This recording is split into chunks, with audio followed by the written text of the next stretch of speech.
Glória a Deus. Meus amados, graças a Deus, estamos aí no módulo da Epístolas da Prisão, do apóstolo Paulo, né? E neste módulo, Pai do Senhor, bom? Glória a Deus. E neste módulo, nós já tivemos aí nosso primeiro encontro, nossa primeira aula, e nessa primeira aula nós tratamos sobre a epístola, a carta de Paulo aos Efésios, né? Já está no vídeo aí no canal. E nós encerramos a aula passada aos Efésios, já no capítulo 6, obviamente, no que diz respeito às armaduras de Deus. Essas armaduras, elas têm uma analogia com as armaduras do soldado romano. E aí, no final do vídeo, a gente tratou algumas coisas bem rápidas. Nós mostramos no slide algumas coisas. E só como complemento, eu queria me remeter ainda a só esse fechamento das armaduras, para a gente já passar agora finalmente para a próxima carta, né? Que hoje nós iremos estudar, nem botei aqui, né? Vamos estudar sobre a carta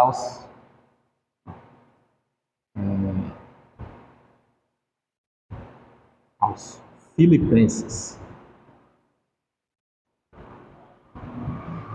Os Filipenses.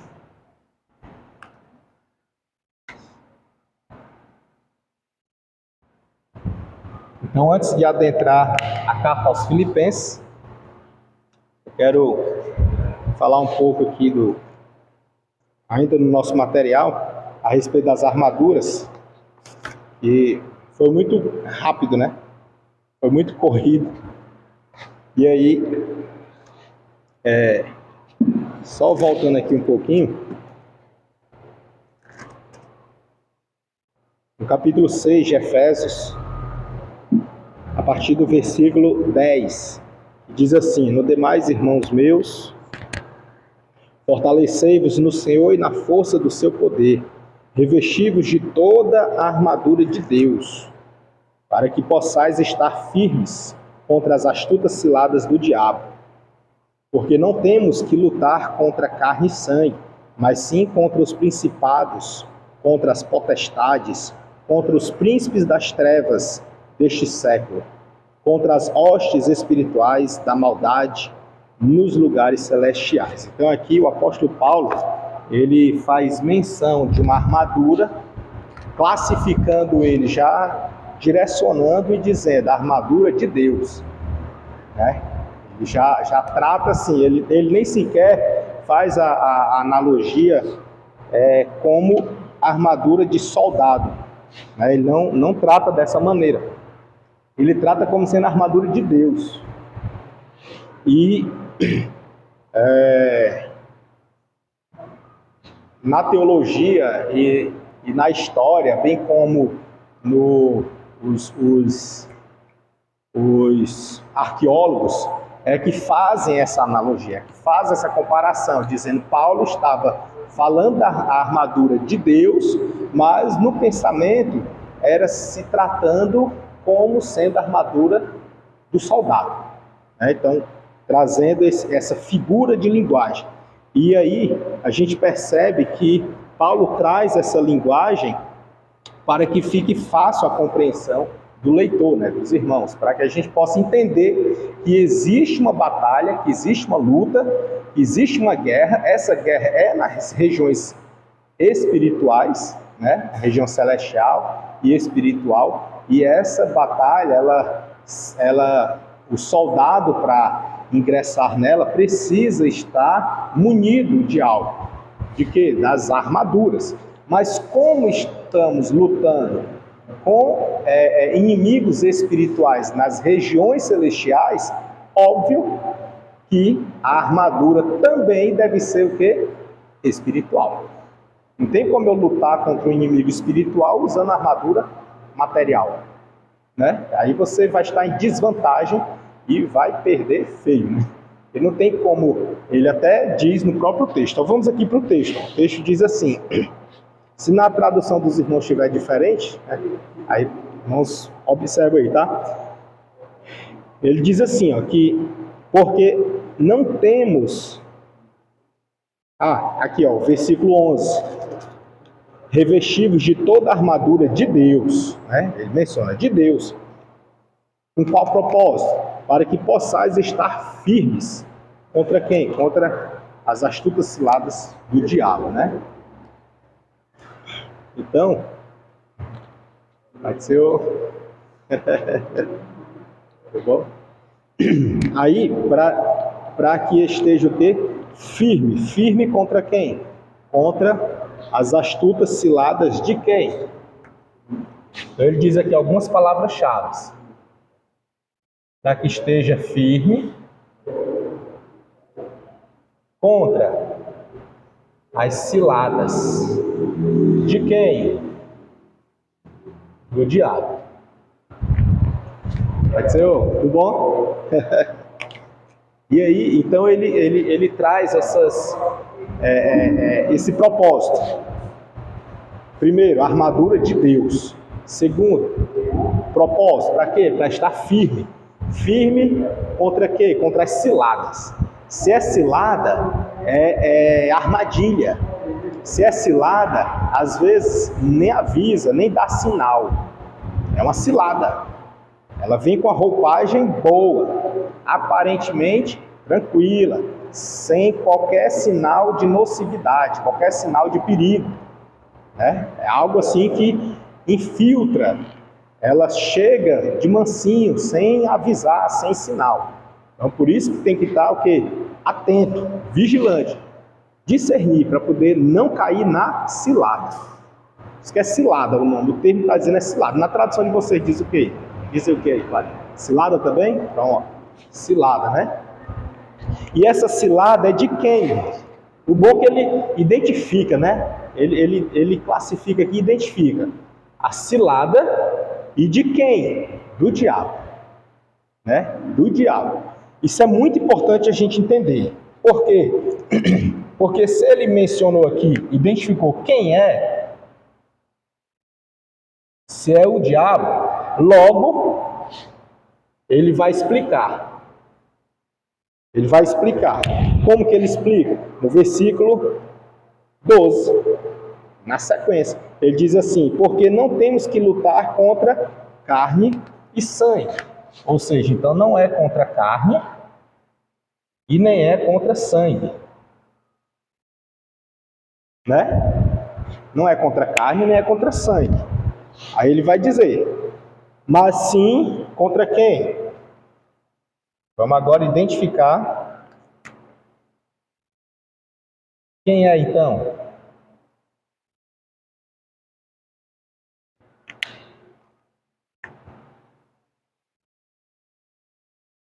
Sim contra. Aí vamos lá. Primeiro, contra quem? Mas sim contra os principados.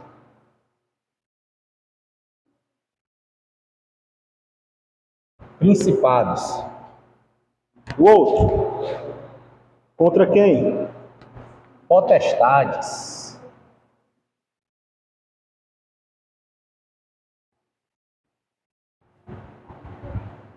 Outro, dominador deste mundo, assim é? Dominador deste mundo. E na tua? Também? Na corrigida fala principados.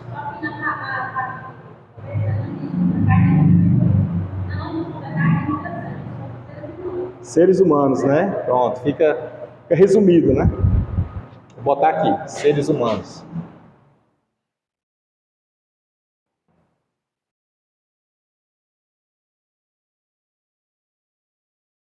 Isso é muito importante para a gente identificar, sabe? Para saber. Seres humanos. Aí, mas sim contra quem? Principados, potestades. Como é que está escrito aí? Depois de potestades?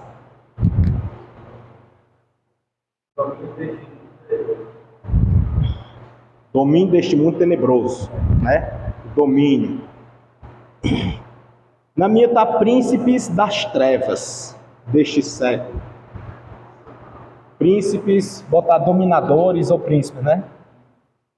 Dominadores. Barra. Príncipes. Tem mais?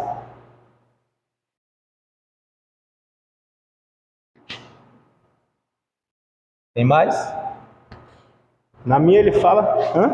A dele, contra as forças espirituais do mal, das regiões celestiais. Isso. Contra as forças ou hostes, né? Tá como aí, né? Tá bem? A mesma tradução é NVI aí?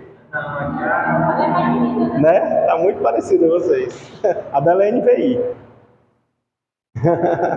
Muito parecido. A do irmão tá como? Hã? A NAA, né? Então, vou botar aqui as hostes barra forças do mal, né? Que mais? Pronto, até aqui. Aí, ele vai agora dizer o local. Qual é o local?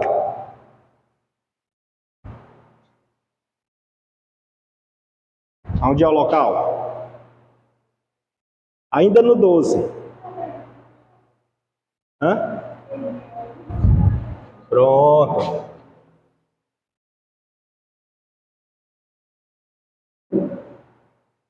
Regiões celestiais. Pronto. Percebamos que tudo isso está no texto, né? Está no texto. Só que é muito natural, mas muito mesmo, muito natural. Nós, ao lermos, a gente logo de cara já se remeter ao mundo físico. É tanto que quando a gente faz isso,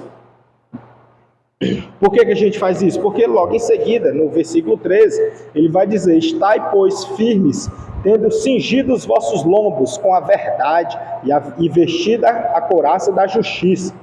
Né? Aí ele vai falar também em figuras de linguagem. Percebamos que ele manda a gente estar vestido de quê? Com a verdade. Como é que eu vou estar cingido, vestido? Versículo 13: tomai toda a armadura de Deus para que possais resistir no dia mau e, havendo feito tudo, ficar firmes. Ao 14: estai, pois, firmes, tendo cingido os vossos lombos. Com quem? Com a verdade. Então vamos lá. Olha a palavra-chave aqui que ele está dando. Está firme, né? Então, eu preciso estar o quê? Firme. Firme é não se desviar, não se mover, não desviar o pensamento. É estar firme.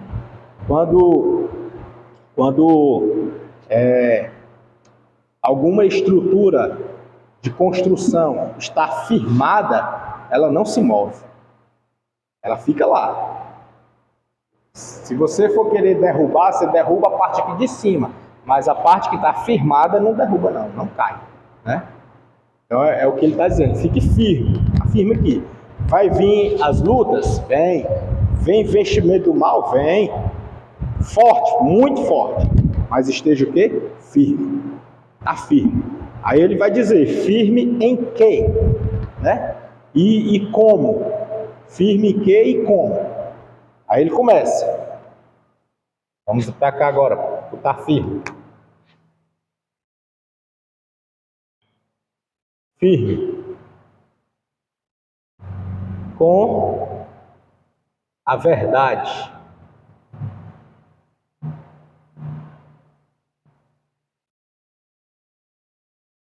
cingir dos lombos, né? Como é que eu vou me vestir da verdade? Como é que eu vou cingir os lombos com a verdade? Se a verdade não é uma roupa, se a verdade não é algo palpável, né? A verdade é algo abstrato. Como é que eu vou me cingir com a verdade?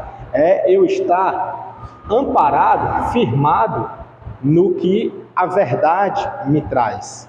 Ela me garante. Quando eu estou com a verdade, eu não mudo.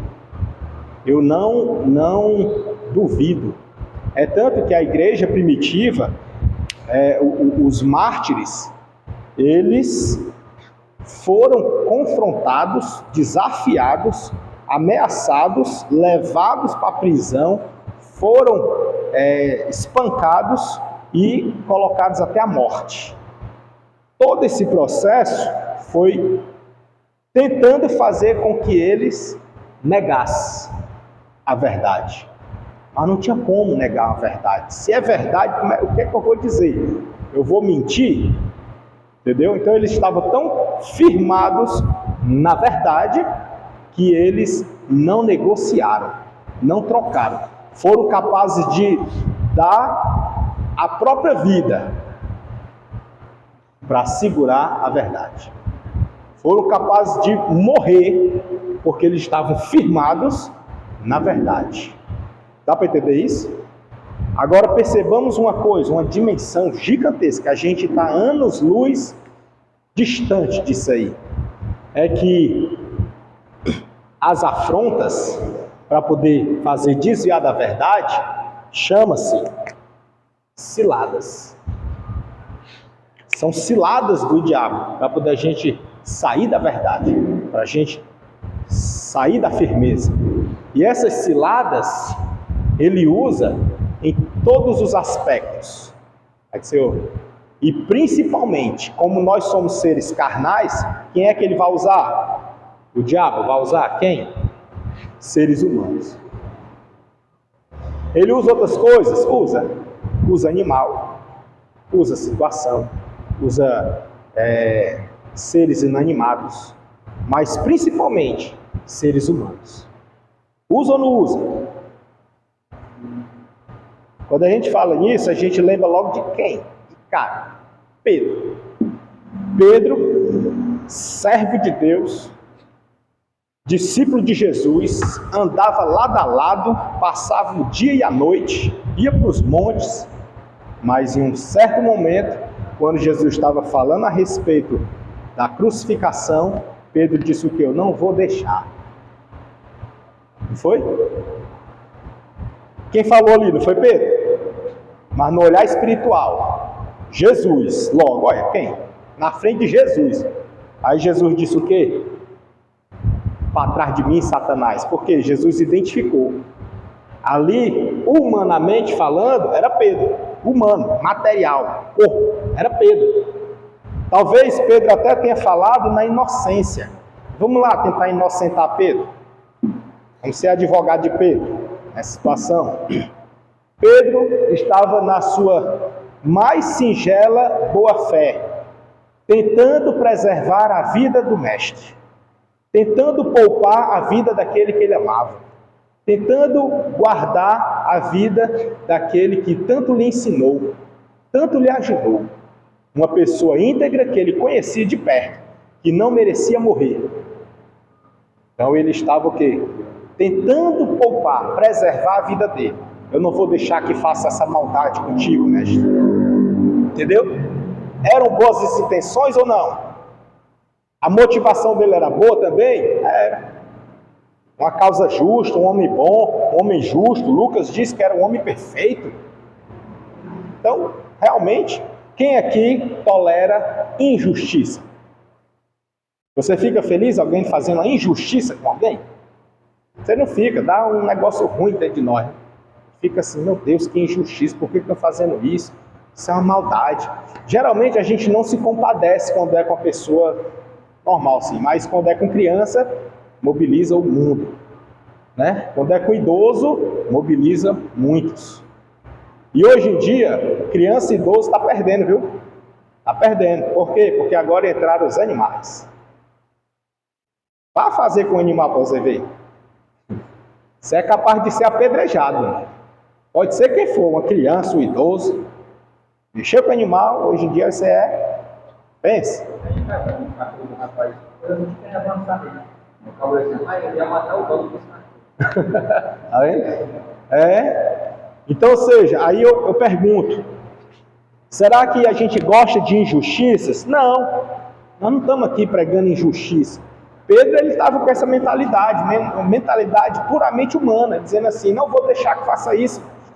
Não, eu deixo nada. Deixar não, que conversa é essa? Vão matar meu mestre? Tanto me ajudou, homem bom, íntegro, perfeito, eu conheço de perto. Não, isso é uma injustiça muito grande. Só que no mundo espiritual, lembre de uma coisa, nunca esqueça, na verdade, nós, apesar da gente ter olhos e enxergar o outro, se a gente vê a matéria, né, o corpo, mas apesar disso, nós somos seres espirituais. Só que o pecado nos faz se comportar como seres carnais. É pecado. O pecado nos faz ser carnal. O Espírito Santo que habita em nós puxa, luta para que nós nos comportemos como seres espirituais. E o pecado arrasta para a gente ficar na natureza carnal. É uma luta. Só que mesmo existindo essa luta, Paulo vai dizer, olha, a nossa luta, apesar do diabo usar pessoas, entretanto, nosso olhar não vai ser para a pessoa. Ah, mas é a minha sogra. Ah, mas é o cunhado. Ah, mas é o pastor. Ah, mas é o irmão. Não, é o presidente de jovem. Menino, misericórdia, fulano de tal é só a carne. Ah, não importa, você vai olhar para a pessoa, mas por trás dela, ou dentro dela, você vai enxergar quem? O espiritual. Porque até ela está sendo cega ou escrava. Ela não se deu conta que o inimigo usou dela para afrontar você. Então, qual é a nossa reação? Não é olhar para a carne. A luta não é contra a pessoa. A luta não é contra a carne nem contra sangue. A luta, Paulo disse, né? É contra quem? Olha aqui o tanto de inimigo. É contra principados, é contra potestades, é contra os dominadores, os príncipes, contra as hostes, as forças do mal. E aonde? Nas regiões celestiais. Então, nós precisamos ter isso aqui muito em mente, assim, muito claro. Porque fazendo isso, aí nós vamos conseguir ingressar na igreja dos Filipenses. Primeiro, com esse preparo, certo? Primeiro com esse preparo aqui. Então eu preciso o quê? Estar firme para me vencer esses principados, essas potestades, esses dominadores, esses príncipes, essas hostes, essas forças do mal. Eu preciso estar o quê? Firme. Firme aonde? Na verdade. Certo? Aí ele continua, dizendo aqui, ó, no 14. Cingidos os vossos lombos com a verdade e vestida a couraça da justiça. Né? Cingidos os lombos com a verdade e vestido com a couraça da justiça. Então vamos aqui botar mais uma. Justiça. Justiça, eu até passei, acho que foi no discipulado, acho que eu passei isso aqui. Justiça é diferente de vingança, tá? Justiça é diferente de vingança. Muitas pessoas por aí falam, quero justiça. Não. Com ar de vingança. Não é vingança. Justiça é ser justo. Certo? Justiça é ser justo. Aí, verso 15. E calçado os pés na preparação do evangelho. Ou seja, os pés na preparação de quem? Do evangelho. Só que tem vários evangelhos. Tem vários. E ele está falando aqui de um. Qual? O Evangelho da paz. Certo? Não vou falar dos outros, porque o tempo não dá não. Aí, 16. Tomando sobretudo. Aí ele coloca algo aqui que é sobretudo. Né? O quê?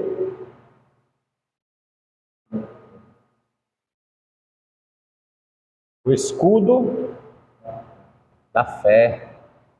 Né? O que mais? Aí o escudo da fé ele diz para que é, né? Com o qual podereis apagar todos os dardos inflamados do maligno. Percebamos uma coisa, o texto está dizendo. O texto não diz que o escudo é para defesa. É muito comum a gente ver por aí na linguagem figurada e analógica dessa descrição com a armadura do soldado romano, falasse do escudo para defesa, né?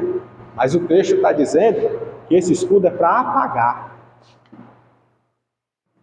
os dardos inflamados do maligno, né? Aqui, se a gente for analisar, ele traz a ideia de uma tocha que o inimigo na guerra, né, dos soldados, lançava contra o seu oponente, os seus opositores. E aí aquela tocha vinha para pegar onde pegar, queimar. E se não pegasse ninguém, pegava no chão e ficava queimando o seu território, né? Então ou queimava onde pegava no ser humano, ou queimava no território, no acampamento, queimava. E aí o escudo, nós vamos já falar dele um pouquinho, mas ele tinha essa funcionalidade múltipla, né? Posso dizer múltipla. E daqui a pouco a gente adentra nela. E aí, continuando a leitura, ele diz assim: tomai também o capacete da salvação. Então vem aqui, ó, mais um.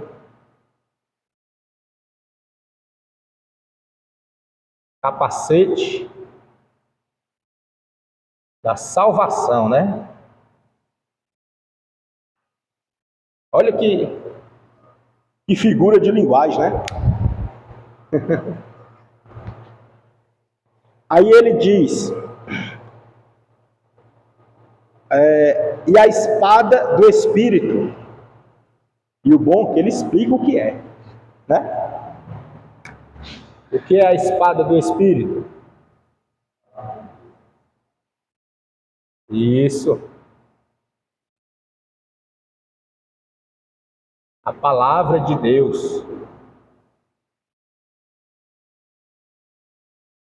Né? Pronto.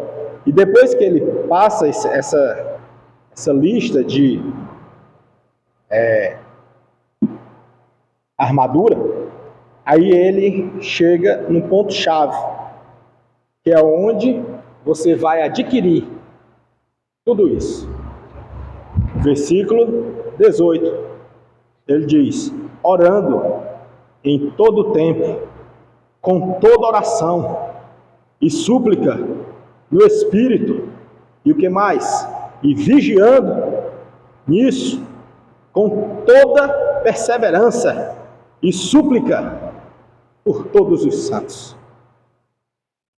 E ele não fica de fora, e no versículo 19 diz: e por mim, e por mim também, né? Mostrando ali que ele também necessitava das orações. Certo? Se a gente for analisar, eu vou colocar aqui, eu vou botar com outra cor, para a gente perceber que é o meio pelo qual a gente vai adquirir tudo isso. Oração. Só que não é só oração. O que ele diz? Orando todo o tempo.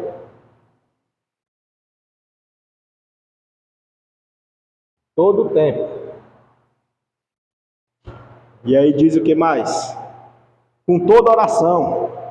Ou seja, todo tipo de oração. Vou botar aqui. Todo tipo de oração e súplica. E o que mais? Perseverando.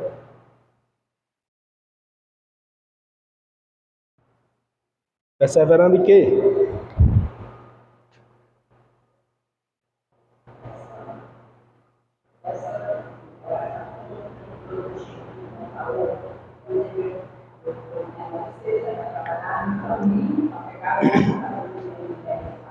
Pronto. No onde? Perfeito. Escuta, com certeza. Tudo. É porque tem a oração intercessória, né? A oração por cura, a oração pela fé, a oração da fé, né? É para aumentar a fé, a oração por libertação, a oração de gratidão, de rendição, a oração do Pai Nosso, né? A do Pai Nosso, ela é meio que completa. Completa no que diz respeito à gratidão, a engrandecimento, a reconhecimento da soberania e poderio de Deus, gratidão, humilhação e petição. Ela é meio assim, meio completa nesse aspecto, né? Ela não fala pela fé, pela cura, pela libertação, não. O do Pai Nosso ela não trata nesse aspecto, ela trata do reconhecimento da soberania de Deus, da gratidão, da humilhação e da petição. Então, e do perdão, né? Perdão porque é recíproco. E aí, ele fala, toda oração, todas, se mantém ali, porque nisso você vai conseguir alcançar as armaduras, que ele disse, de Deus, né? E aí, se a gente for analisar, fazendo a figura de linguagem, o comparativo, aqui no nosso material ele traz o cinto da verdade, a couraça da justiça, o calçado do evangelho, o escudo da fé, capacete da salvação e a espada do Espírito, né? Ele traz. Aí, eu vou falar aqui rapidamente de alguns, e a hora já se foi. Vou apagar aqui. Posso apagar?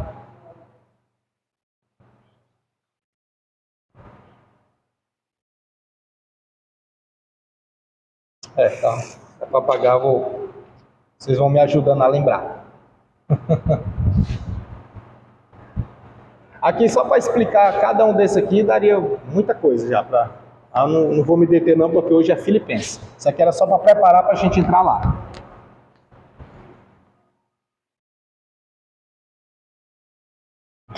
Aí, como é muito conhecido, muito aceito também, além de ser conhecido, é aceito. Quando se fala das armaduras de Deus, logo se remeter às armaduras do soldado romano. É muito comum mesmo. Aí, aqui no nosso material, ele traz os utensílios das armaduras, e traz o cinto da verdade, a couraça da justiça,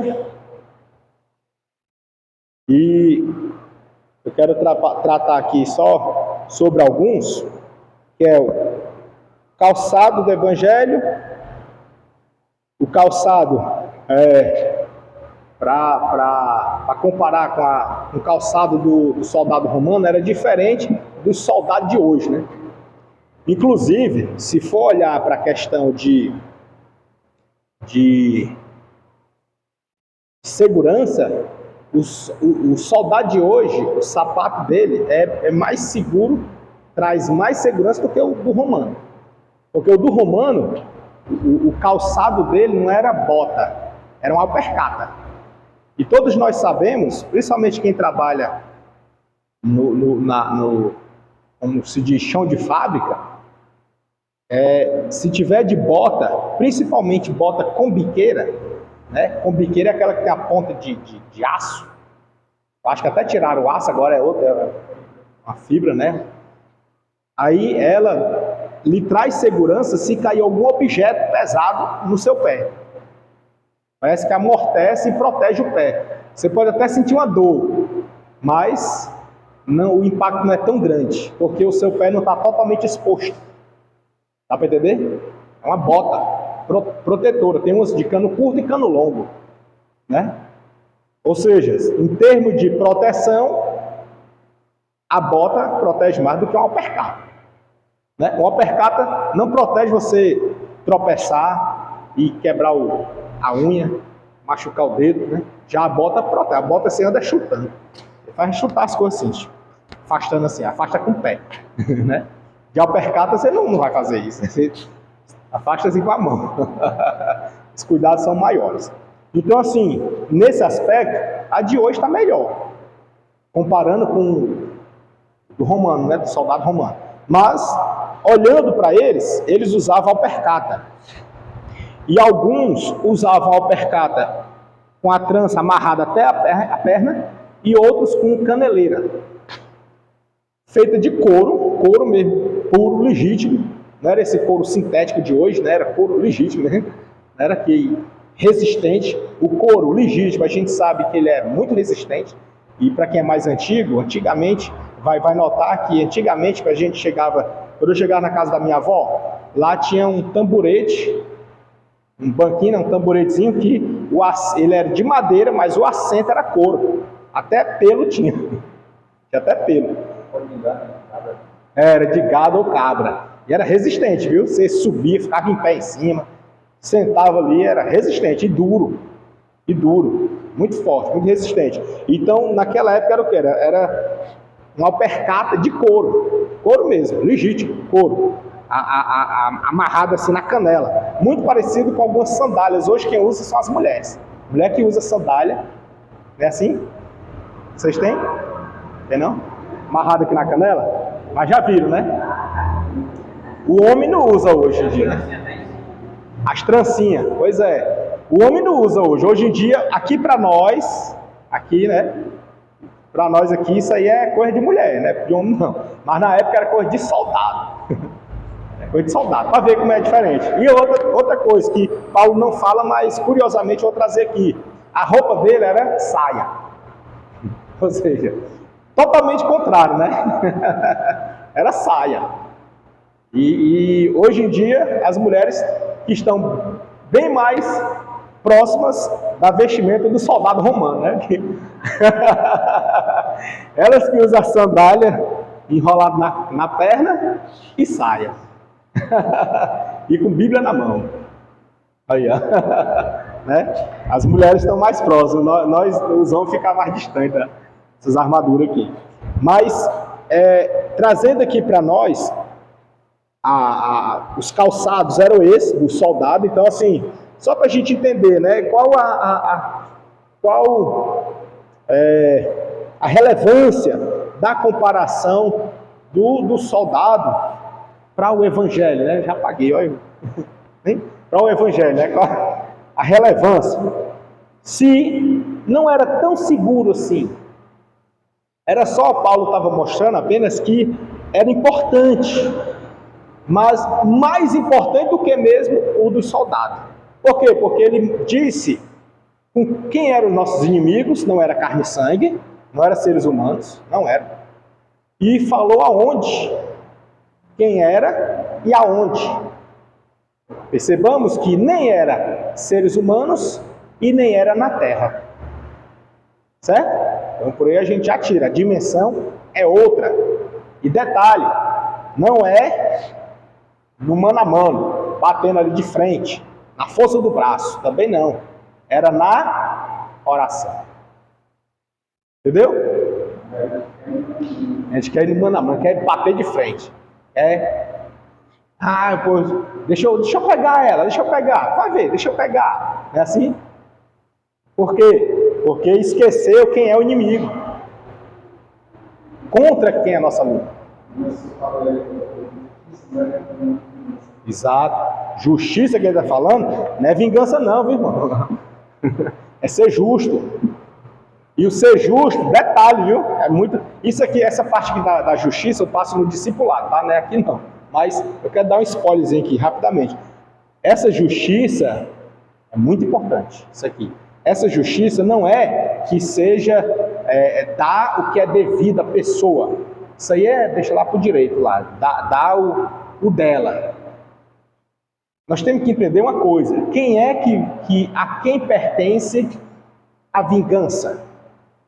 A Deus, não é nosso. É Deus e pertence a Ele. Tem uns que querem fazer, né?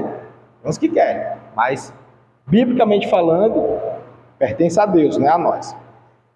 E quem é que é justo de tal modo a praticar a justiça propriamente dita? Deus de novo. Não somos nós. Aqui para nós, a nossa justiça, ela é injusta diante de Deus. Por quê? Porque nós não somos justos. Nós somos justificados pela graça de Deus. E isso é dado por Ele, justificado diante dele. Mas diante do próximo, nós somos iguais. Não tem um que é melhor do que o outro. Não tem. Não tem aquele que esse aqui pode condenar aquele. Porque esse aqui, ó. Não tem. Todos são iguais perante Deus. Então não existe um justo para condenar o outro. Tão justo que pode condenar. Não. Quer ver um que poderia e não fez? João 3,17. João 3,17. Quem é lá? Jesus. Aí diz o quê? Ele veio não para condenar o mundo, mas para que o mundo fosse salvo por ele. Agora eu pergunto, se ele quisesse condenar, poderia ou não? Era justo ou não? Ele tinha essa capacidade ou não? Tinha. Total. É tanto que os fariseus levaram a mulher, né, que foi pega em adultério, até ele, a presença dele, e ele, riscando no chão, fez só uma pergunta. Não foi? Só uma pergunta. Aquele que não tiver pecado, pode atirar a primeira pedra. Né? Ora, irmão. Deus deu o seu filho como um propósito, salvar e não condenar. Por isso que João 3,16 vai dizer que Deus amou de tal maneira que enviou o próprio filho. Aí o 3,17, que é o seguinte, na sequência, vai dizer, e este filho, ele veio não para condenar, mas para quê? Para que o mundo fosse salvo por ele. Se ele fosse condenar, eu pergunto, escaparia alguém? Escaparia não. Aí, se ele fosse condenar, não ia escapar ninguém. Então, não escapou ninguém. Quem ele iria salvar? Se não escapou ninguém. Né? Ia ser uma missão falida. Né? Ia chegar, aí ia dizer assim, pai, sinto muito, pai, mas aquela raça ali não presta não. Não escapou um, tentei, mas não. Melhor fazer de novo, faz de novo lá outro. Entendeu? Mas não, ele não fez isso. É muito amor, não é não? É muito amor. Então assim, quem somos nós para dizer que praticamos justiça? Não temos nem sequer nem nada para ser. Ai de nós, né? Igual o Isaías falou, ai de mim. Ai de mim. Né? Então, nesse aspecto, a gente percebe que está longe essa comparação aqui das armaduras do soldado romano. Porque a nossa luta não é aqui, não é contra carne e sangue, não é contra seres humanos, é nas regiões celestiais. E ele ainda vai dizer como é que se adquire, orando. É orando. Orando de todo jeito, meu amigo, pode orar. Pode orar, com toda oração e súplica. Né? E perseverança no Espírito, viu? E oração. Reforça. No versículo só ele fala, indo e voltando, em oração. É assim que ele diz? Ó, orando em todo tempo, com toda oração e súplica no Espírito, e vigiando, com toda perseverança e súplica por todos os santos. Um versículo só, meu amigo? Vem, viu? Vem. Aí, outro ponto aqui que ele fala é do escudo, né? O escudo da fé, né?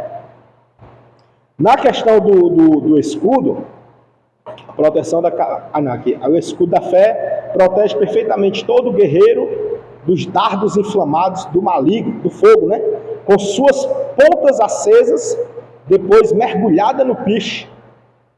Aí vem a explicação, né? Satanás lança perigosíssimos dardos inflamados contra o espírito. O valor da vossa fé, apurado por fogo. Está lá em 1 Pedro 1,7. Ou seja, ele mostra aqui o capacete como proteção para apagar, né, os dardos inflamados do maligno. Do capacete, meus irmãos,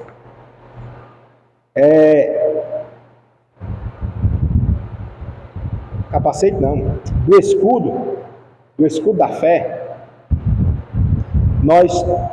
eu quero trazer aqui, que eu até trouxe, na aula passada, eu trouxe no slide, mostrei ali, mas não dá para ver.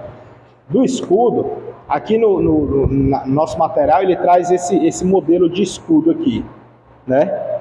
Mas o escudo, os romanos usavam 3 tipos. Tá com esse daqui. Primeiro tipo de escudo, eu sou desenhista não, mas eu vou tentar fazer aqui mais ou menos. Pronto, primeiro tipo de escudo é esse aqui, que é o que está aqui, né? Ó. Né? Esse desenho aqui do meio, mas não vou me atrever não. Vou me atrever não. Esse escudo, ele tinha um propósito, qual? Ser usado com os soldados de linha de frente.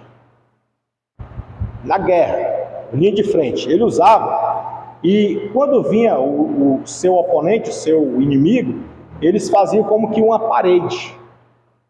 Veja que ele é meio retangular, e aí um soldado segurava, o outro soldado do lado dele botava um aqui do lado, o outro soldado botava aqui do lado, e fazia como que uma parede de proteção. Esse escudo, ele tinha uma altura mediana, de aproximadamente 1,5 m, de modo que desse para o soldado carregar e se esconder atrás. Ele podia transportar o escudo e podia se esconder. E fazer a parede para proteger não só ele, mas também todo o exército. E quando o inimigo de lá para cá jogava os dardos inflamados, as flechas ou as catapultas que tinha...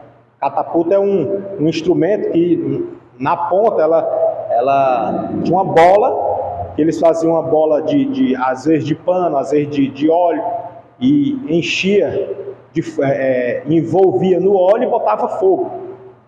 Bolona assim. E aí o soldado puxava ela, soltava ela, lançava assim, ó. É catapulta o nome.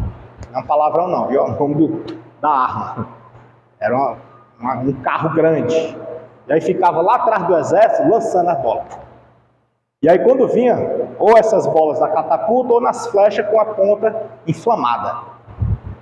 E aí quando vinha aquele fogo voando assim, né? São os dardos inflamados, atingia e pegava, onde pegasse, tocava fogo. No chão, na pessoa, onde fosse. Então o escudo, no latim, chamado de scutum, aí ele tinha esse papel de proteger dos dardos inflamados, batia nele e descia. E os que tivessem no chão, eles usavam como chapa, como piso, para apagar, como diz o texto. O escudo era para quê? Para apagar os dardos inflamados, né? Então, esse escudo, ele protegia, ele não pegava fogo.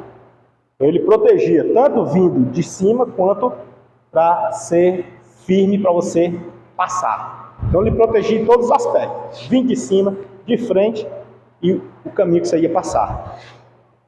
Aí tinha outro escudo.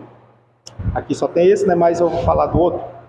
O outro escudo era aquele meio oval. Vou botar ele quase redondo, mas é difícil fazer um círculo, mas é meio oval assim. E aí ele tinha seus detalhes, tal, mas no meio tinha um orifício. No romano não tinha o orifício do romano. Eu fiz o orifício porque tinha outro tipo de escudo de outros impérios, tipo persa, Império Persa usava assim, grego usava assim, os romanos não aderiram. Mas eu aproveito já o momento para falar desse aqui. E nesse orifício era um orifício de ferro, aonde o soldado usava, é o menor que ele usava para defesa própria, individual, na luta. Ele está aqui com a espada lutando e o escudo protege e ataca. Protege e ataca. Diferente desse. Né? Isso aqui é a linha de frente. Isso aqui é dos demais. O soldado vai para trás. Então é aquela luta individual. Aquela luta que você vigia por você mesmo. Intercede por você mesmo, luta por você mesmo, para você não cair, para você não perder a salvação. Sabe aquela? Sim. É ferro, a parte aqui de ferro revestido de couro, para não machucar o próprio soldado. Né? O couro, se fosse só ferro, podia machucar ele próprio. É revestido de couro. Aí, nesse escudo, aí tinha esse orifício, esse aqui é o Parma, o nome dele, Parma. E esse orifício, nos outros impérios, é aquele que diz lá no Salmo 91. Salmo 91, deixa eu ver aqui qual é o verso.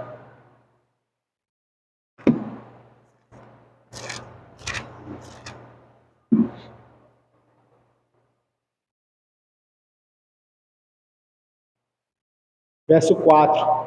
Ele te cobrirá com as suas penas, e debaixo das suas asas estarás seguro. A sua verdade é escudo e broquel. Aí, esse aqui, o escudo, dá para saber o que é, né? A verdade dele é escudo. Ok. E broquel, o que é? Né? É escudo e broquel. O broquel é esse furo do meio. É um furo de broca.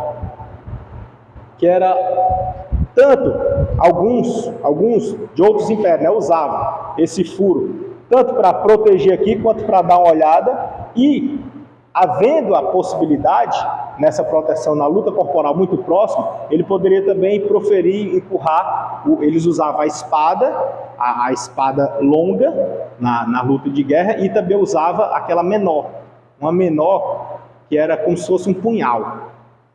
Aí ele podia passar aqui assim, ó, por aqui, você vê, para ele olhar, se proteger aqui olhando, ou usar dela mesmo para poder atingir o inimigo. Então era a proteção dele. A palavra aqui no Salmo 90 vai falar proteção. O escudo e broquel. O broquel serve para os dois, para olhar, vigiar e para se defender. Né? Aí, Paulo ele vai falar, e como eu estou dizendo, é muito aceito nessa linguagem figurada. E o outro escudo que é parecido com esse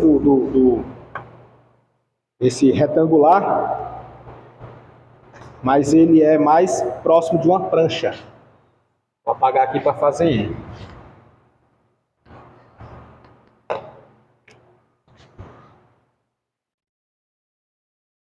Não, ele não faz assim não.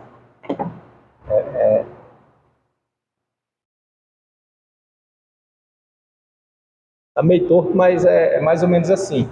Parecido com a prancha mesmo. Mais ou menos isso, parece com a prancha. E é bem menor, é menorzinho. Esse aqui é o grandão. O círculo é menor aqui do braço, assim, ó. O tamanho aqui do braço. Esse aqui é um pouco maior que o do redondo, e menor que aquele. Fica intermediário. E ele é chamado de cetratos. São os tipos de escudo, né? Cetratos. Este servia para as lutas cotidianas. O soldado de rua, de guerra e de rua, usava aquele normal, o redondo. Esse aqui era lutas pequenas, cotidianas, de defesa do império e não conquista de território. Esse grandão aqui é que era de avançar, quando viesse o inimigo para se defender e também para avançar. É que ele fazia a parede e ia empurrando, o exército acompanhando, fazia a parede e avançava, entendeu? Esse grandão aqui, né? Feito isso, tem um capacete. Capacete são várias formas também. Tinha esse capacete aqui, que está aqui no nosso material. Esse capacete aqui, a gente percebe que ele protege só aqui em cima, né? Não tem aqui embaixo. Mas existem outros capacetes. Tinha o capacete que vinha assim, protegendo aqui a bochecha. E tinha outro capacete que fechava tudo. Se a gente for olhar, dá para ver em alguns filmes, por exemplo, tem filmes que mostram capacetes que era todo fechado, que é aquele que luta com a espada. Fugiu aqui o nome. Todo fechado, que é para proteger mesmo o rosto. E eles tinham esse capacete também, que protegia tudo.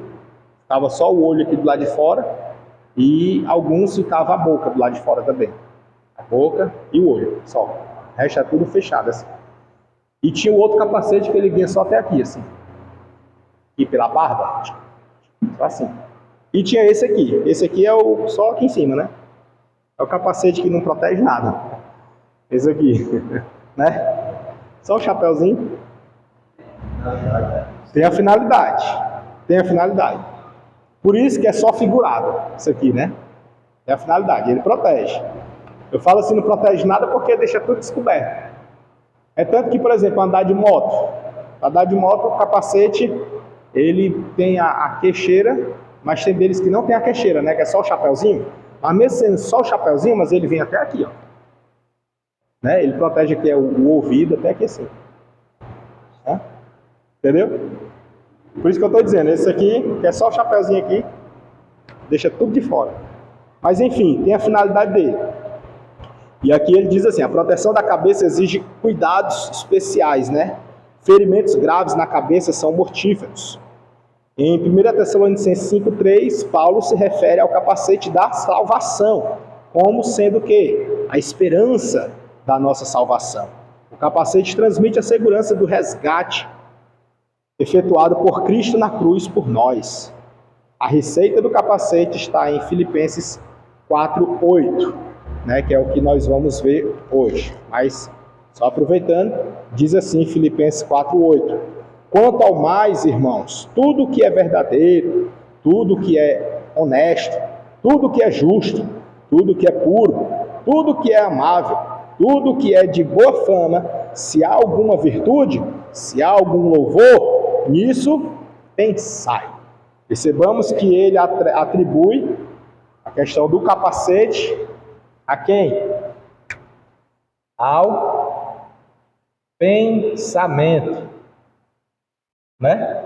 Ao pensamento. Ou seja, devemos proteger o que vem à nossa mente, ou o que é gerado nela, né? Ou que vem de fora para ela, ou que sai dela para fora. Tem que proteger. E aí, meus irmãos, eu posso dizer para os irmãos que isso aqui você se proteger ou se defender de algo que vem de fora para dentro é mais fácil. Mas você se proteger do que já está dentro para fora é difícil. Viu? É difícil, meu amigo, você lutar contra o seu próprio pensamento. Você lutar contra o gigante que está dentro de você é difícil. Aí é que é o desafio. Lutar com o que está fora, porque fulano de tal é não sei o que, não, eu não quero nem conversa com ele. Fácil demais, né? Mas essa mesma pessoa está dentro de você, como é que você faz? O outro você pode evitar, não anda mais lá, não fala mais, não responde. Beleza, agora e quem está dentro? E o que está dentro? Aí é só fazendo o que Paulo disse, né? Pagando aqui. É só fazendo o que ele disse. Qual é o segredo? Como é que a gente adquire essas armas?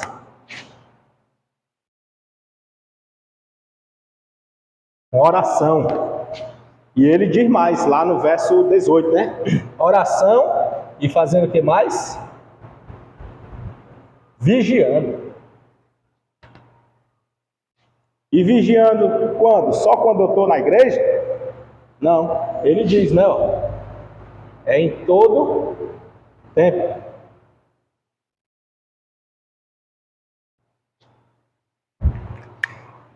Então, assim, eis a receita, né? Eis a forma que você adquire a armadura de Deus. Para lutar não contra carne e sangue, não contra pessoas, mas contra as potestades, os principados, as hostes. E tudo isso vem de quem? Do diabo, né? Contra nós. Feito isso, agora vamos adentrar em Filipenses. Filipenses, meus amados, é uma região da Macedônia. E Paulo escreve para essa região. Ele escreve essa carta, a autoria aqui a gente não tem dúvida, né? Porque logo no início ele diz assim, ó. Paulo, no versículo 1 logo. Paulo e Timóteo, servos de Jesus Cristo, a todos os santos em Cristo Jesus, que estão aonde? Em Filipos, com os bispos e diáconos. Aqui a gente percebe que o autor é Paulo, né? Então, de quem é a autoria? Paulo. Eu posso dizer que o autor também é Timóteo? Não.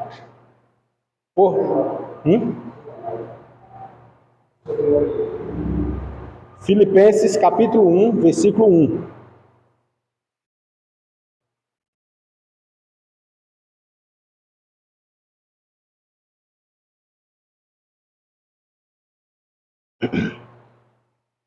Por que eu não posso dizer que a carta também é de Timóteo? Porque não era Timóteo falando com a igreja, era Paulo.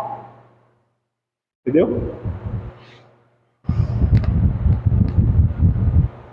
Aí,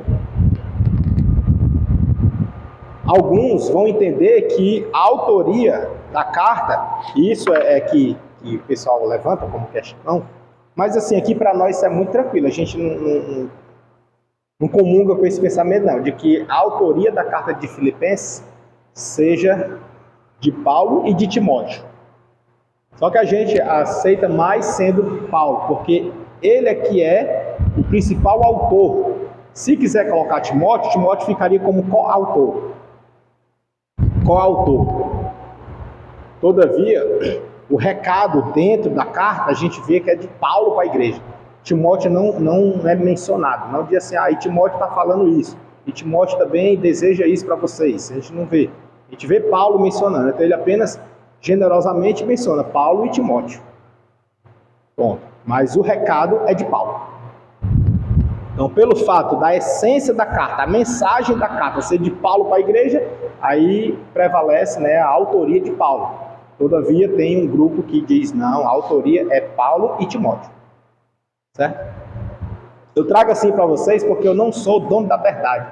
Eu trago para a gente abrir o pensamento e discutir o assunto, né? Mais isso, mais aquilo. Aí vocês vão para as fontes. Aí as fontes tem que ser fonte confiável. Aí você vai atrás e busca, ó, tá aqui, mas fulano disse isso, Beltrano falou aquilo. E por conta disso é assim. Entendeu?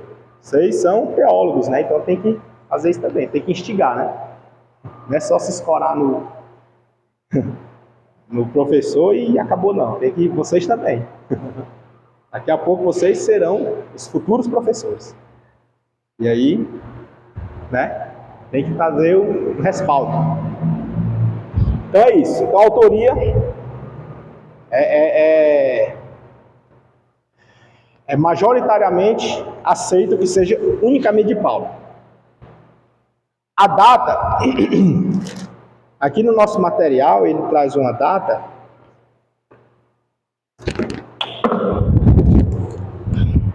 E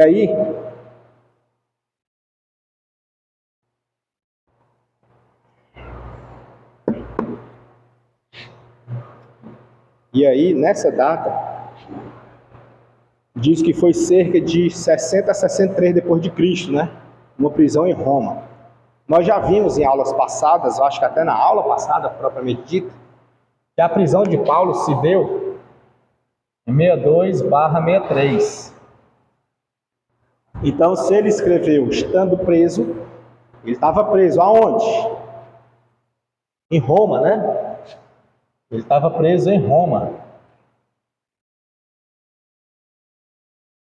Roma tem circunflexo? Tem? Roma tem não, né? Romã que tem, né? Romã. Eu tossi. Romã tem. Aí, em Roma. E foi em qual prisão? Eu falei isso na aula passada, vou repetir, mano, né? Dá pra ver lá, né? Teve 2 prisões, 2 momentos de prisão. Aí ele foi preso e escreveu. Aí,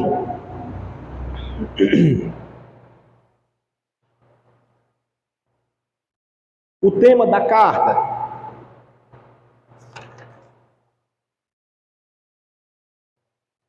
O tema é a alegria de viver por Cristo.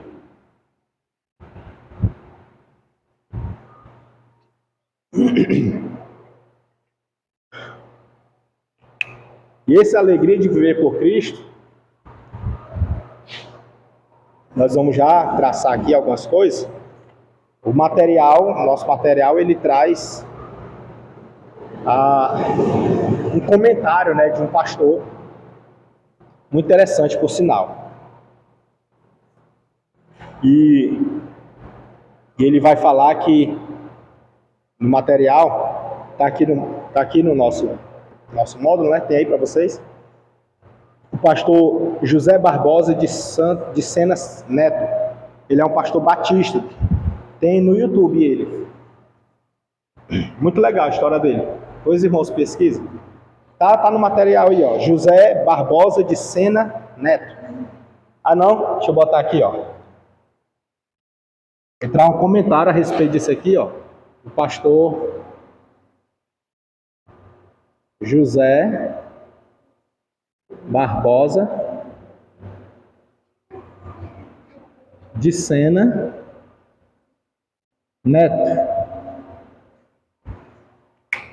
Esse pastor, ele é ex-padre, ele já foi padre, subiu um alto patamar do catolicismo, acima de padre, e foi frade,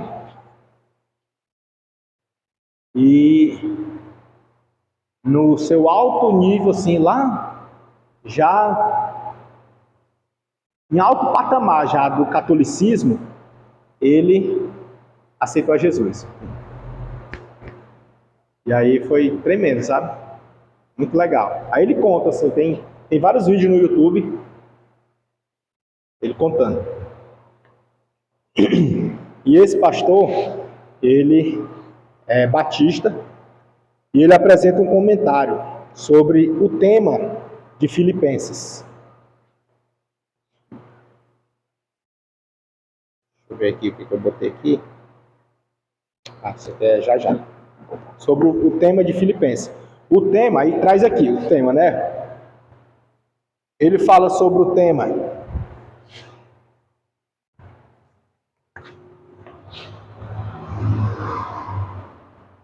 a alegria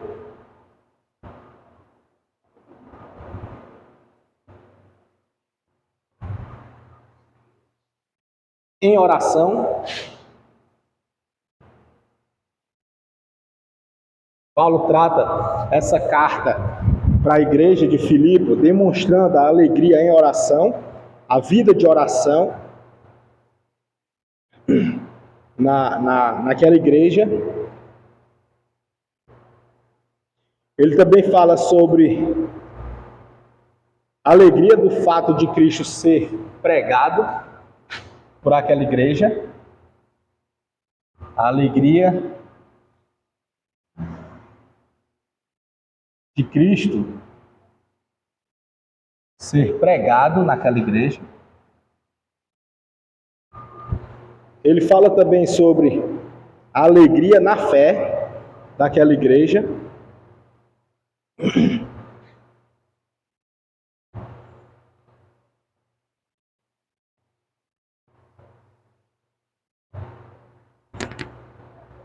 Paulo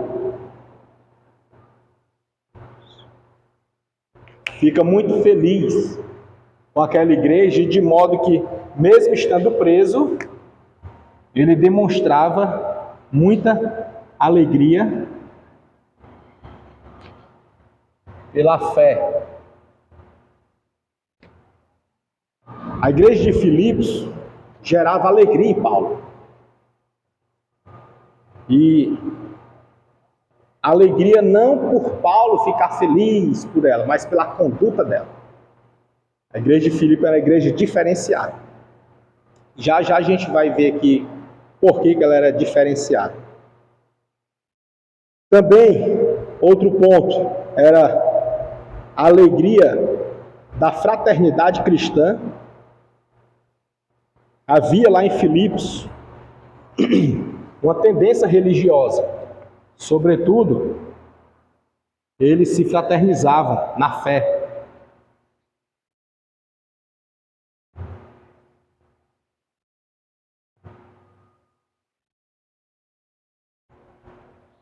Isso aqui, irmãos, são valores importantíssimos numa igreja.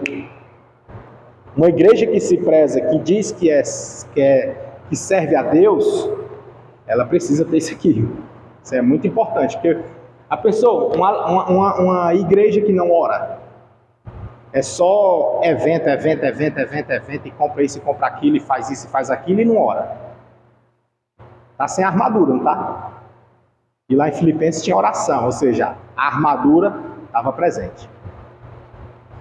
Aí já pensou uma igreja que o centro da pregação não é mais Cristo? E olha que a gente não está muito longe não, viu? Nós não estamos muito longe. Por quê? Porque isso aqui, as igrejas hoje em dia, elas estão muito voltadas, sabe para onde?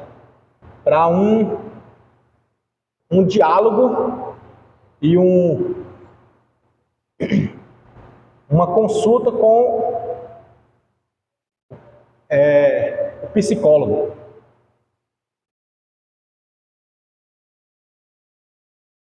Isso aqui é um L. Percebamos que as mensagens estão sendo direcionadas para esse sentido. Se a gente for olhar, tem muita gente pregando muita coisa boa. Porque sempre vai ter o remanescente. O remanescente sempre vai estar ali. Mas perceba que a igreja está indo muito para esse lado social. Social que diz respeito assim, não que não devamos fazer. Não é que a gente vai se privar de fazer o social. Mas a gente tem que ter em mente que o centro é Cristo. Sempre é Cristo. É Cristo. Porque, perceba uma coisa. existe um número muito grande de enfermos na igreja. É muito grande mesmo, assim, assustador. Muita gente doente na igreja. E por que não é curado? Se o Cristo que a gente prega é o mesmo que Paulo pregava, Pedro pregava. Vou nem longe, eu vou ser mais realista. Vou nem botar Pedro e Paulo não, que está muito longe de nós, assim, né? Vou botar os irmãos das décadas passadas. As décadas passadas, os irmãos mais antigos na igreja, que aceitaram a Jesus na década de 70, 80, 90, eles viram acontecer. Acontecia. Milagres aconteciam. Ninguém vinha para a igreja doente para voltar pior, não. Isso aí era curado. Demônio era expulso. Era assim, acontecia. Paralítica, né? A pessoa não tinha essa de vir cadeirante para a igreja e voltar sendo empurrado de novo, não. Voltava era andando.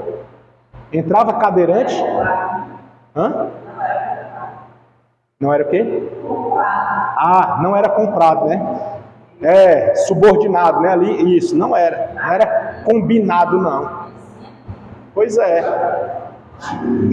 Exato. Tem, né? Então, assim, hoje em dia a gente não vê mais. Por que não vê? Será que Deus mudou? Mudou os planos de Deus?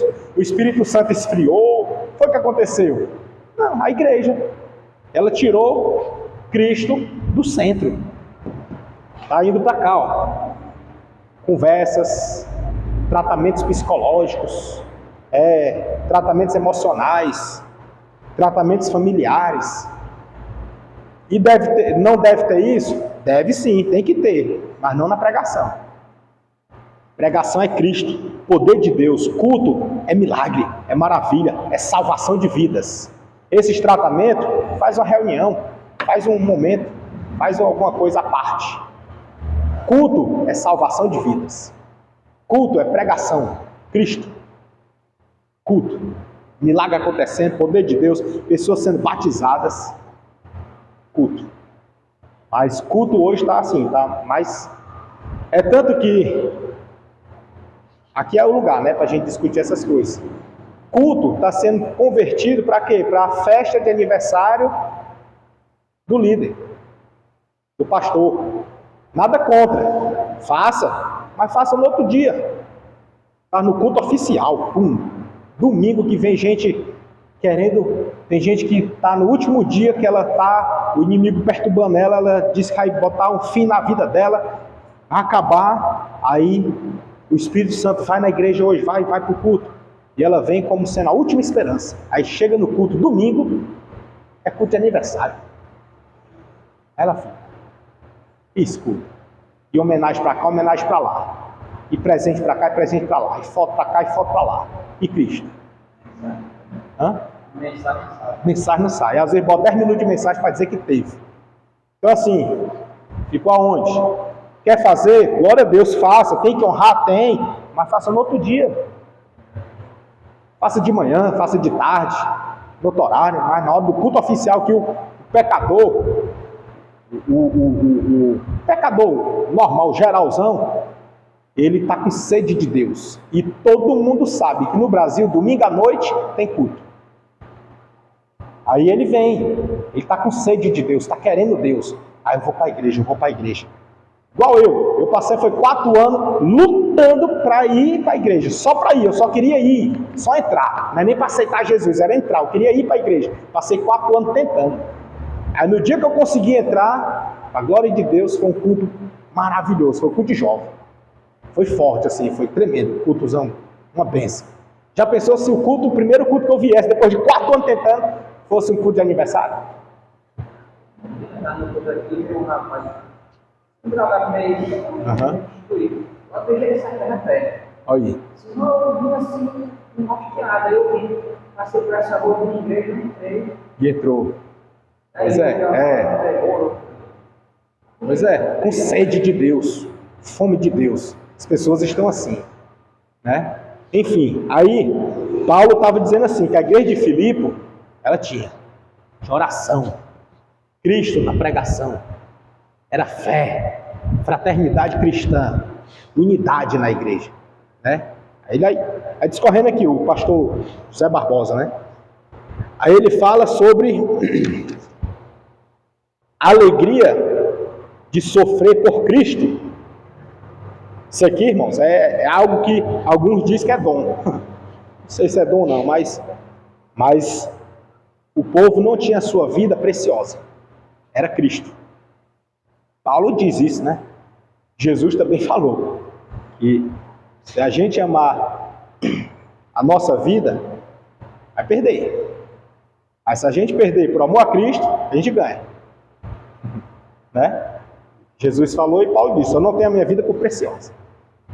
Porque o viver para mim é Cristo. E o morrer é o quê? Lucro. Né? Hã? E nós, né? Fala para ver.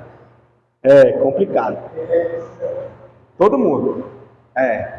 Aí, ó, ele fala também sobre a alegria de receber e de honrar um amado servo de Deus. Paulo foi recebido muito bem por essa igreja. Ele também fala sobre a alegria daquele que está em Cristo. Se estamos em Cristo, irmãos, precisamos ser o quê? Alegres. Alegria em estar em Cristo. Não é aquela coisa que você vê, às vezes a pessoa vai dar o testemunho do passado e ela fala com mais brilho nos olhos do que a vida dela de hoje. Cadê a alegria de estar em Cristo? Ela precisa estar feliz e agora. O passado ela tem que falar com tristeza. Eu era assim, misericórdia, irmãos. Oh, meu Deus. Vou nem falar o restante porque, né? Mas não, tem uns que falam do passado com alegria. Brilho nos olhos. Parece estar com saudade. Aí, e a alegria de quem ganha almas para Cristo. Antigamente, quando a pessoa aceitava Cristo, a igreja se alegrava. Quando alguém aceitava Jesus, aí o pessoal... A minha aqui é diferente, diz irmão. 45, pronto. Aí, a alegria de ganhar almas, né? Aí, com o passar dos anos, a igreja não foi mais comemorando por um pecador que se arrepende. De tal modo que foi preciso o pregador dizer assim: irmão, tem um aceitando a Jesus, irmão, o que a igreja diz? Aí teve que ficar impulsionando, né? Porque o povo já ficava calado. Aí foi preciso dizer: não, glória a Deus, aí glória, tem festa no céu, irmão, para poder a pessoa se alegrar. Ou seja, foi, ó, esfriando. Né? E aí ele disse, ó, lá em Filipenses, não, só alegria de quem ganha almas. E alegria de receber donativos. Paulo, ele relembra com gratidão as inúmeras vezes que os irmãos de Filipe os tinham ajudado financeiramente. Aqui, meus irmãos, a igreja de Filipe era uma igreja que os missionários gostam de dizer, missionário, né? Que ela ajudava. Ela ajudava o apóstolo preso e ajudava. Ela ajudou o apóstolo Paulo quando ele pediu ajuda para a igreja de Corinto. Pediu ajuda para os pobres lá de Jerusalém. Os irmãos que estavam passando necessidade em Jerusalém. Filipe foi que chegou junto.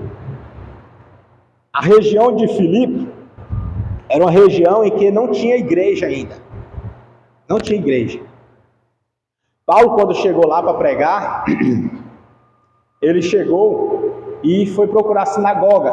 Como não tinha, ele viu que na beira do rio reunia lá umas pessoas. Segundo o texto, a gente vai ver que eram as mulheres. Aqui, Helenay Cabral, no livro dele, Filipenses, só Filipenses, ele trata. Aí ele vai dizer que eram homens e mulheres. E Paulo chega lá com muita ousadia para pregar Cristo. E é lá em Filipos que muitas coisas acontecem. Filipos, para a gente entender, é o que está descrito lá em Atos, capítulo 16.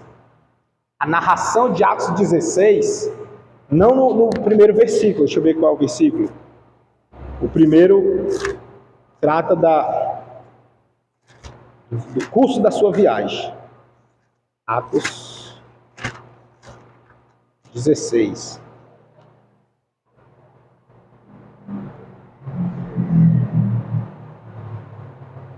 Começando bem daqui, ó, do verso 7, ele diz assim: E quando chegaram a Mísia, intentavam ir para Bitínia, mas o Espírito de Jesus não lhe permitiu. Versículo 8.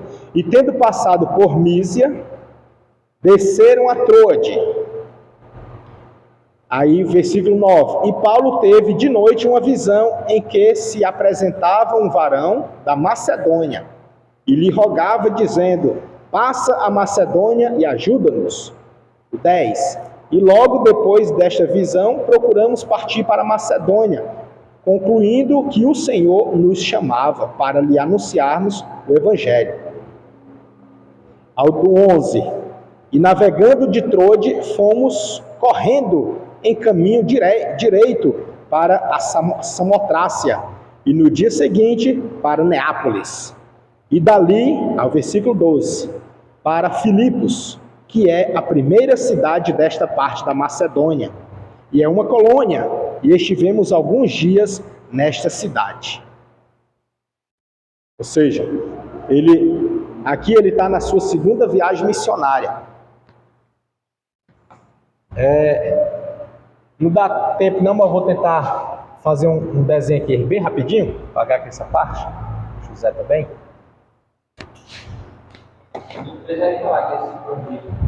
Hã? O 13, né? O sábado, saindo da cidade, Isso. apareceu a ver um lugar de oração. E assentando lá com José, e aí se ajuntaram. Isso. Né? Fala que das mulheres que se reuniam lá.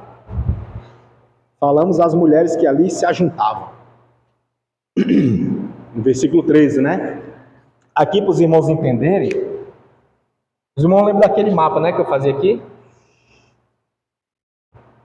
Aí nesse mapa, vou descer ele mais para cá. Aqui é Jerusalém, bem aqui, ó. Tá? O Mediterrâneo aqui, né, os irmãos assados. Certo? Aí para cá assim, ó. Para cá, bem longe. Aí tem uma parte que sobe, vem para cá assim. E desce aqui. Aí volta para cá de novo e faz assim. Certo? Aqui, essa parte aqui é o mar Egeu. E bem aqui, vou botar aqui assim, ó. É Filipos. Filipos. Aqui é a Samotrácia. Ele falou, né? Samotrácia. Aqui é a Neápolis. Neápolis. E bem aqui é Troade. Ele sai de Troade, vai para Samotrácia, vem para Neápolis e ingressa na primeira cidade da região da Macedônia. Primeira cidade é Filipos, para vir para Macedônia. Certo? Aqui embaixo aqui é Corinto. Corinto aqui.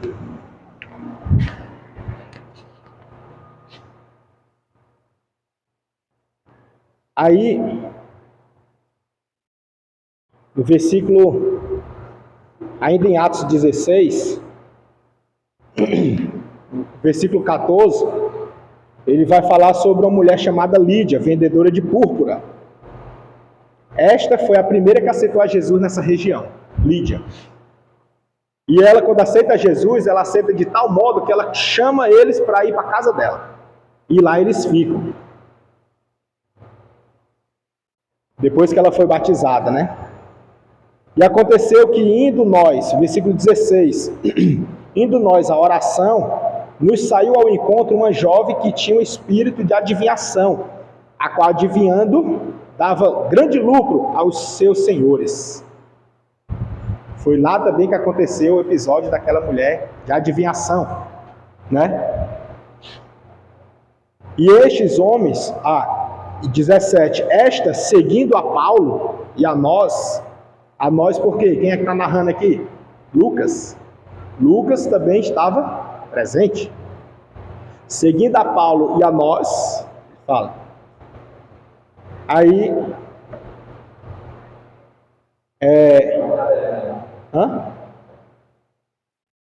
nesse momento aqui, era Silas, que é o episódio bem aqui, ó.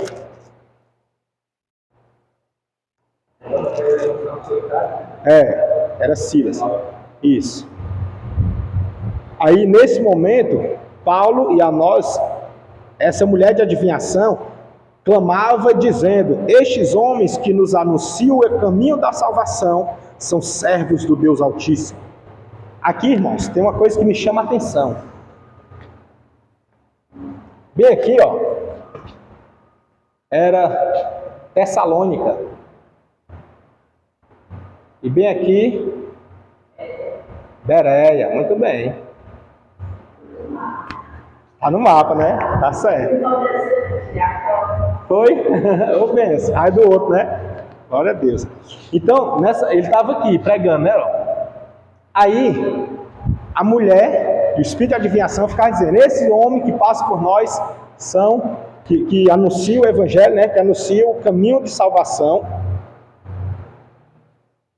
são servos do Deus Altíssimo. Ela falou, o que ela disse é verdade ou é mentira? Verdade. O que ela falou é um elogio ou uma crítica? Elogio. É um reconhecimento ou não? Sim. É coisa boa ou ruim? Boa, né? Só que, para quem está com o olhar espiritual, lembra das armaduras? Lembra que Filipe tem? Paulo estava aqui, não era em Filipos? Nem igreja tinha lá ainda. Paulo tinha pregado, Lídia já tinha aceitado a Jesus, agora estava continuando pregando o evangelho. E aí vem uma mulher com espírito de adivinhação e fica elogiando, destacando, tratando bem, falando quem era. Mas só que essa mulher era um espírito de adivinhação, ou seja, ela era do mundo. Se era do mundo, veja bem isso aqui. O que é que tem um crente recebendo elogios do mundo? Irmão, tem nada a ver. Cuidado. Olha o olhar espiritual. Olha as armaduras. Temos que estar atentos, porque lembra que bem aqui eu tinha botado aqui que era ciladas. Lembra? Ciladas. Ciladas não vem com propaganda. Ela vem de forma sutil. Ela não vem dizendo: eu sou uma cilada. Não. Ela vem de forma camuflada. E ali, com aqueles elogios, observe nós, vou ser mais direto no ponto, porque os horários já se foram, né? Mais direto no ponto. Nós, cristãos, quando a gente está focado em servir a Deus, compromissado com a causa do Evangelho, nós despertamos atenção por onde passamos. E quem olha para nós começa a elogiar, pode ser de dentro ou de fora, começa a elogiar. E principalmente do mundo, aí ó, é crente, viu? É servo de Deus mesmo, viu? Cuidado. Uma vez, tudo bem, 2 vezes, já fica de olho, 3 vezes, já vigia. Por quê? Porque o inimigo anda ao nosso derredor. E ele, com esses elogios, ele começa a afetar o quê? A despertar o quê? O pecado que está lá dentro de nós. Você pensa que você aceitou a Jesus e o pecado acabou? Está lá. Ainda não saiu. A gente luta contra ele todo dia. É tipo uma semente. Está lá. Aí o diabo, lembra que estava aqui? A cilada era para a gente estar firme contra quem? Contra a cilada de quem? Do diabo. Está lá em Efésios 6, né? A gente viu aqui, eu botei aqui, não foi? Firme contra a cilada do diabo. Cuidado. Aí o diabo bota a cilada para a gente cair. E o que ele faz? Elogios. Por quê? Porque esse elogio vai diretamente aonde? No ego. Aí vai começar, você pensa que você é alguém, que é alguma coisa. Eu sou mesmo, eu sou crente mesmo. Até o diabo reconhece, eu sou crente, eu sou... Cuidado, irmão. Cuidado. Porque o diabo, ele... É ele, né? Que ele começa a massagear o ego, aí daqui a pouquinho, conquista a sua atenção, conquista a sua amizade, e daqui a pouco você fica refém dele. E se você ficar refém dele, na hora que ele cometer algum erro, você vai ficar impedido de exortá-lo. Vai ficar impedido, porque não, é fulano, mas eu conheço ele fez isso, mas ele não queria fazer, não, é porque o pessoal fala mal dele, mas não é bem assim não, ele é uma boa pessoa, ele é não sei o que, ele é assim. Seres humanos. Aí ele começa a aguçar em você o olhar material, humano, e tira o foco, que é o espiritual. A armadura começa a cair. A armadura é o quê? Na oração, vigilância, perseverança. Não é assim a armadura? Acabamos de ler? É a preparação para Filipos? Aí você começa a ficar desprovido da armadura. Eu esqueci de falar da espada, olha, esqueci. Mas deixa eu só fazer uma observação da espada, porque é agora que entra. Tem alguns pastores, vou até dizer o nome porque já está no YouTube mesmo, né? Tá lá, é só pesquisar que você vai ver. Pastor Osiel Gomes. Muito bom, eu gosto muito mesmo. Essa pregação é muito boa. Mas tem uma que ele foi, não sei qual foi a fonte dele, porque não é nem ele, é a fonte, né? Não sei qual foi a fonte que ele arranjou, que ele disse que essa espada aqui, a espada aqui, é comum as pessoas compararem com a espada do soldado romano, né? Aí a espada, ele diz que a espada de 2 gumes é a espada que ela não tinha cabo. É a espada assim, ó. Que aí ela corta aqui a ponta dela, ela corta o inimigo e ela pode cortar quem está manuseando, né? Ela corta tanto um quanto o outro. Só que isso aí, se a gente for olhar para o contexto aqui, não se aplica muito. Por quê? Porque o gume não é aqui a ponta onde segura o gume, é essa parte aqui que corta, né? Então ela corta de um lado e corta do outro. Não é que coloca aqui. Então ela pode cortar sim quem usa e quem está sendo atacado. Pode. Mas não que não tivesse cabo. Porque se não tiver cabo, como é que a pessoa vai manusear? Não faz muito sentido, né? Não foi ele, é a fonte que ele arranjou. Aí, Senhor, é a fonte que ele arranjou. Por isso que tem que ter muito cuidado com a fonte. Muito cuidado.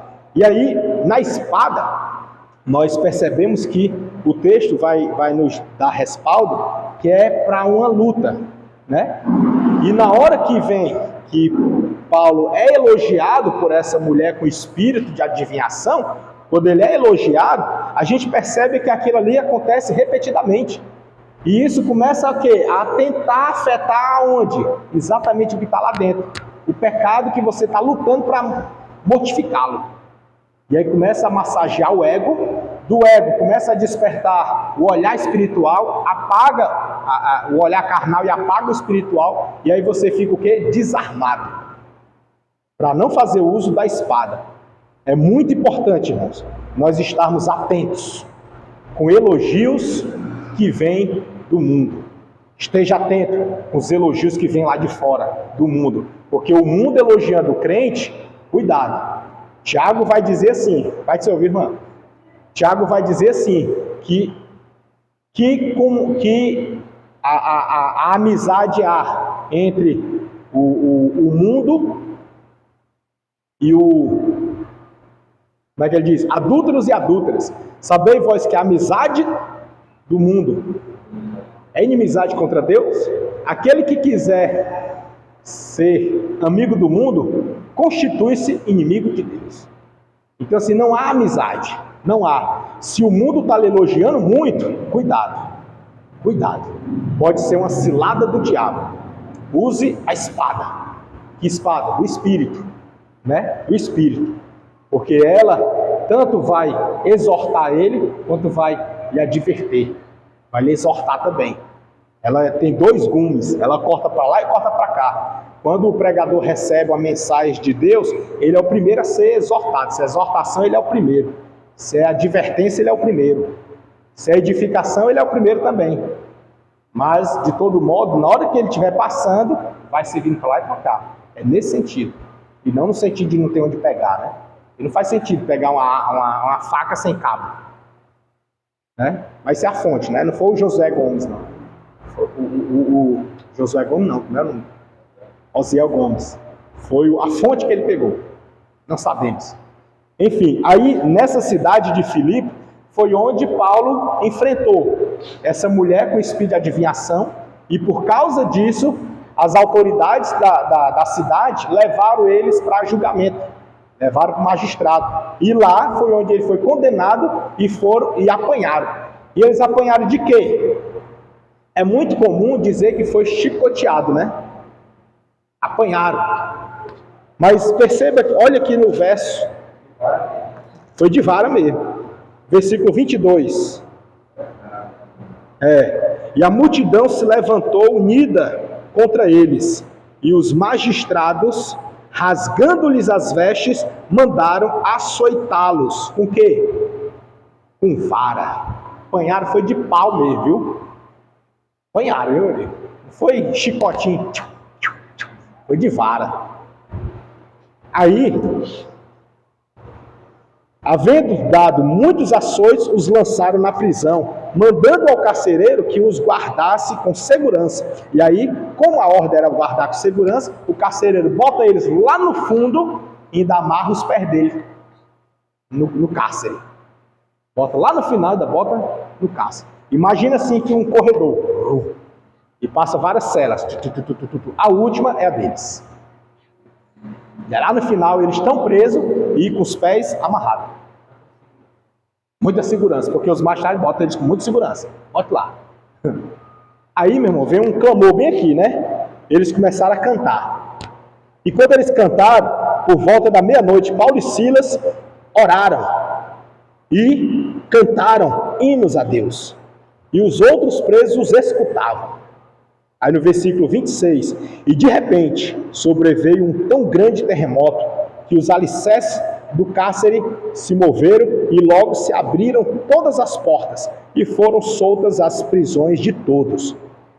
Acordando o carcereiro e vendo abertas as portas da prisão, tirou a espada e quis matar-se, cuidando que os presos já tinham fugido. Mas Paulo clamou com grande voz, dizendo: não te faças nenhum mal, que todos aqui estamos. Aí vem um pedido. E pedindo luz, saltou dentro e todo trêmulo se prostrou ante Paulo e Silas. E tirando-os para fora, disse: senhores, aqui é o carcereiro dizendo: senhores, que é necessário que eu faça para me salvar? Aí vem uma grande pergunta. O carcereiro estava falando de qual salvação? Ele diz aqui: senhores, o que é necessário para eu me salvar?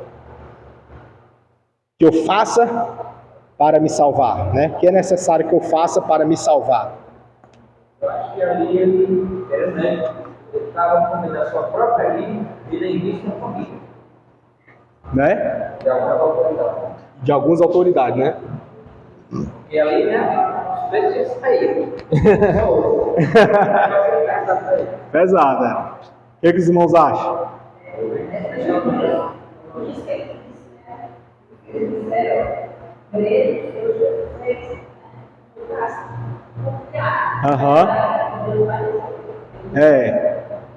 Eu fiz um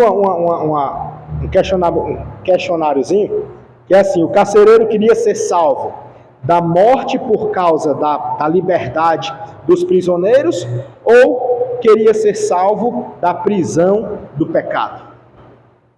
Entendeu? Ele queria ser salvo da morte, porque ele sabia que ia ser sentenciado à morte em virtude da liberdade dos prisioneiros. Ele quebrou as prisões e foi liberto.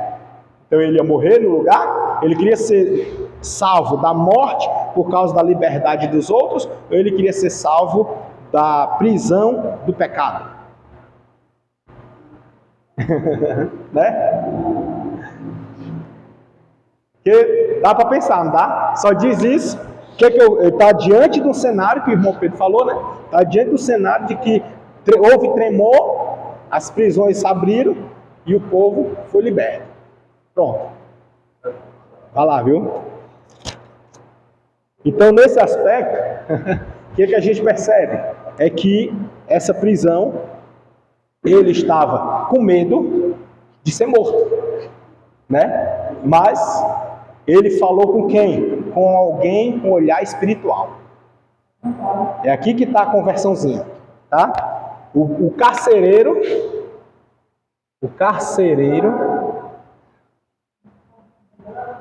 estava com medo da morte, certo? Só que ele foi falar com quem é espiritual. Como ele foi falar com quem é espiritual, o que aconteceu? Paulo, espiritual, apresentou para ele quem? Cristo. Entendeu? Dá para ver a diferença? Por isso que nós cristãos, principalmente nós, quando alguém vier falar com a gente, por mais que a conversa dela seja no mundo material, nós precisamos medir pelo mundo espiritual.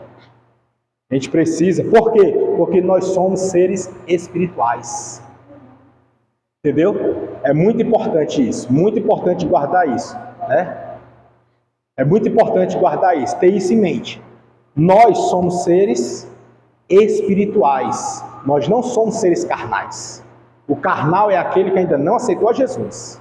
É carnal. Nós somos espirituais. Nós estamos no corpo material, mas nós somos seres espirituais, habitantes do céu, moradores das mansões celestiais. Tenha isso em mente. Não negocie isso jamais. E isso a igreja de Filipos entendeu. Ela entendeu. Entendeu? Então é muito importante nós... irmão, mas...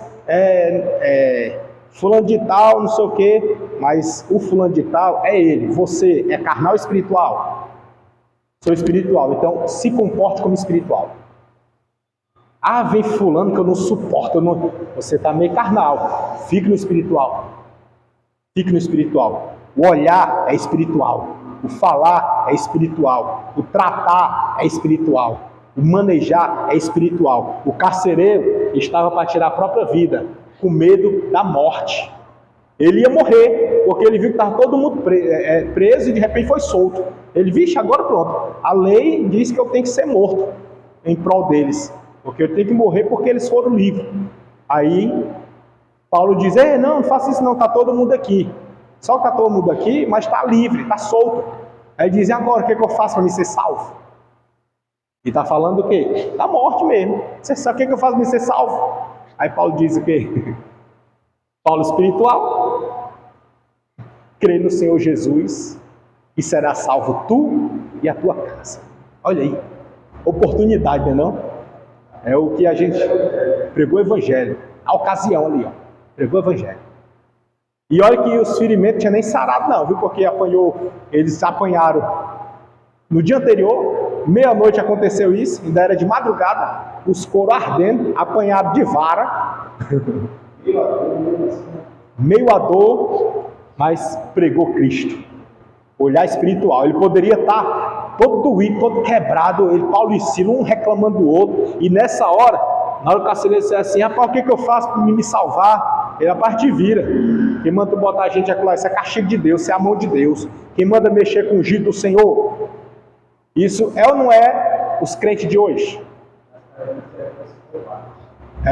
Os crentes de hoje dizem assim, isso aí é a mão de Deus pesando, porque agindo com a própria justiça. A nossa justiça, ela é injusta, ela é vingativa. Temos que ter olhar espiritual. Eles poderiam ter que estar com raiva daquele carcereiro, botou a gente, foi lá no final, amarrou os pés. Deixa estar, filho do cão, deixa estar, filho de Beuzebu, deixa estar, não é não? Os crentes de hoje, Deixa estar. O que fez? Pergunta o que fez. Ah, não, ele está pagando. Deixa ele aí um pouquinho, para ele pagar um pouquinho, deixa. Né? Mas se tivermos com o olhar espiritual ativo, aguçado, a gente não vai agir assim. A gente vai ver uma alma carente, necessitada de Deus. Entendeu?